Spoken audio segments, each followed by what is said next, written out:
missing the play-in, there was a report that came out that said an NBA insider said the Spurs wouldn't even make the play-in. We break that down here on Spurs Digest with your host, Keenan Warner. And before we do that, though, that number subscribed, that went up.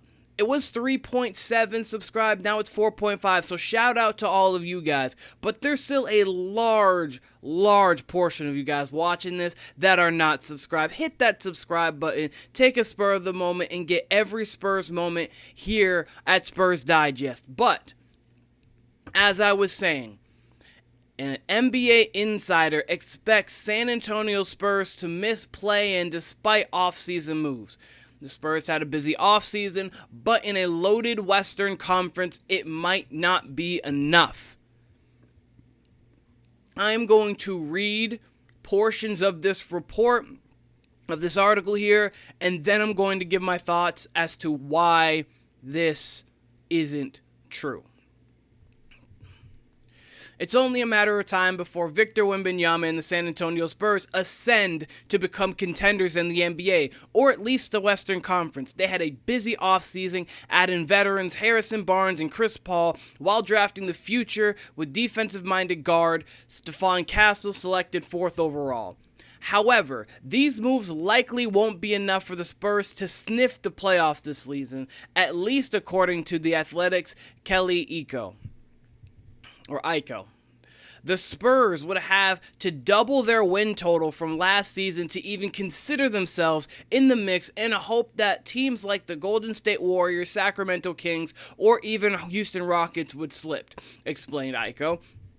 And then if the Spurs miss the play-in, as Iko seems to think, they will. It won't be for a lack of trying on their part. No, the Spurs are not in tank mode. We've talked about the Spurs should not tank. Even if they start the season slow, they should not tank. But the Spurs are no longer in full-blown tank, but they aren't ready to win quite yet. On top of that, the rest of the West is perhaps the most talented it's ever been, with several teams vying for a finals appearance and several others hoping for at least a deep playoff run. The Spurs are a step behind, but their blueprint is clear. That is correct. Their blueprint is clear. They are not a step behind on teams who could make a playoff run, though. There are a select few teams who are playing for the finals. Spurs are not there yet. We get it. That's fine. But deep playoff run? There are not many teams that should be within teams hoping for a deep playoff run. If you're thinking deep playoff run, you are thinking finals. And the teams who aren't thinking finals, they are in that next class. Here, this is the standings from last year. You've got Oklahoma City. They're not going anywhere. Denver, not going anywhere. The Timberwolves, not going anywhere. The 4th team, that's the Clippers. They don't have Paul George anymore. They re-signed James Harden. They got Derrick Jones Jr. Terrence Mann's going to be in their starting lineup. And, of course, as we know too well, Kawhi's health is such hit or miss that team could fall out of the playoffs entirely. The Mavericks just went to the finals. The Suns are there. So you have 5 teams. The Pelicans are really good. They just got DeJounte Murray. They should be excelling. The Lakers, we don't know. They should be good, but LeBron's going to be 40. Anthony Davis is in his 30s. Those two are possible to get injured. If both of them or one of the which gets injured, they could fall out of the play-in in the playoffs as well. The Kings, they got DeMar DeRozan to add along with De'Aaron Fox and Domantas Sabonis to replace what they lost in Harrison Barnes, so they're going to be uptick. The Warriors lost Klay Thompson. They have tried to fill it in with pieces like Buddy Hield, Kyle Anderson, but they need people like Brandon Podziemski, Jonathan Kuminga. They need to excel and exceed in their roles, and Draymond Green needs to make sure he doesn't take a step back with him getting older. The Rockets are a young team. Will Jabari Smith Jr. take that next step? Will Jalen Green take that next step? Can Fred VanVleet still be the orchestrator of the offense? Can Sengun really be the best player on that roster? And can they propel themselves from their end-of-the-year hot run last year? The Jazz aren't doing anything. The Grizzlies have got Ja back, Desmond Bane. They drafted Zach Edey. They look like they should be formidable. The Spurs and then the Blazers. The Blazers and the Jazz are out. Take them out. The Clippers, out. I cannot trust the fact that Kawhi is going to play a full front-to-back season. You can't trust it. Even if he played and made all the NBA second team, he still wasn't there when it counted. Those teams are out. So you're fighting with the Golden State Warriors, the Los Angeles Lakers, the Houston Rockets, and depending on one of those other teams falling a little bit, maybe the Grizzlies don't ascend as much as we need or whatnot. They are fighting for the play-in there. I don't think that the Warriors are going to make the play-in. Why? They just don't have enough talent. I don't love the Lakers there in that spot, honestly. I think the Warriors and Lakers both are viable to miss, and that's just due to injury. But the Spurs absolutely can compete for that play-in spot. I understand he thinks that they can miss it because the West is so incredibly deep, which it is.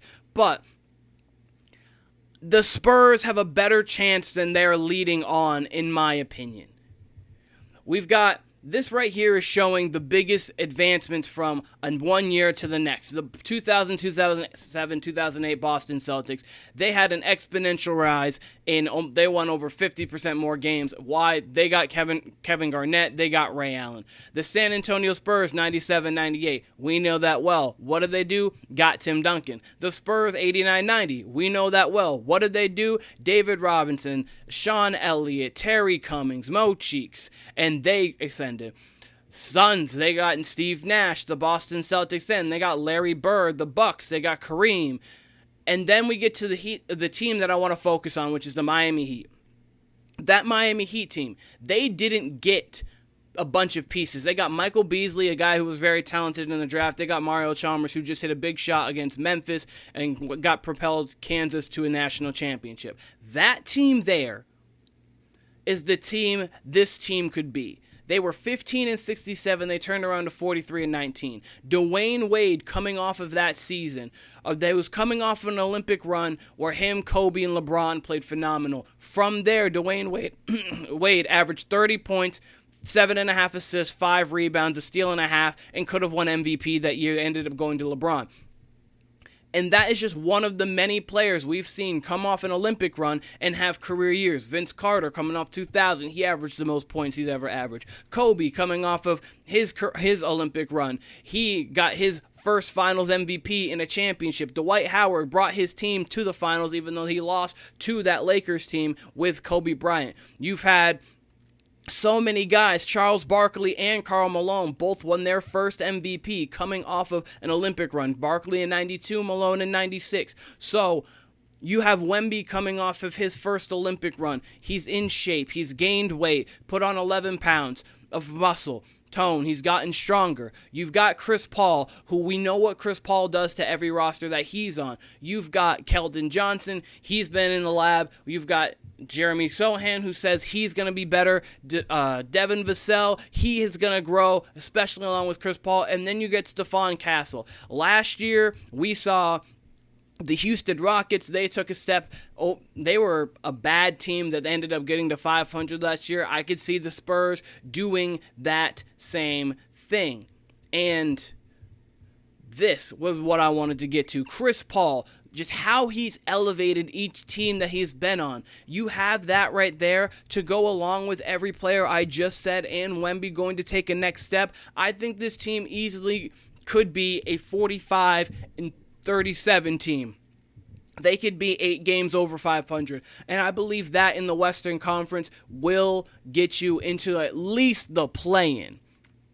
At least the play-in. So, as I think that things are going to be tough because the Western Conference is such a tough conference, I do believe that the San Antonio Spurs will be in the play-in at least. I mean, I know their odds aren't the greatest for this coming season. Their odds are 35.5 wins, but they will be in the play-in this season. They will be competing because all you need is one superstar, complementary pieces around him, and you can get yourselves there.